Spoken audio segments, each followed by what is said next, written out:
Buenos días, hoy te voy a mostrar cómo restablecer ajustes de red móvil, Wi-Fi y Bluetooth en Oppo A5X.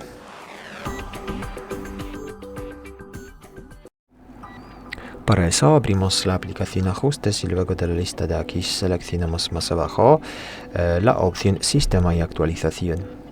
Luego de aquí seleccionamos hacer copia de seguridad y restablecer. Pulsemos la última opción de restablecer teléfono y de aquí seleccionamos la primera opción, restablecer los ajustes de red y de Bluetooth.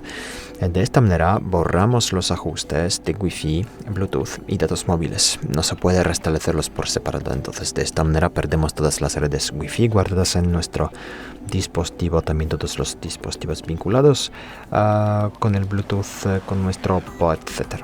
Entonces pulsamos aquí restablecer, esperamos un poquito y ya está, como ves, los ajustes ya se han restablecido. Muchas gracias por ver el vídeo, te comentario abajo, suscríbete al canal. Hasta luego.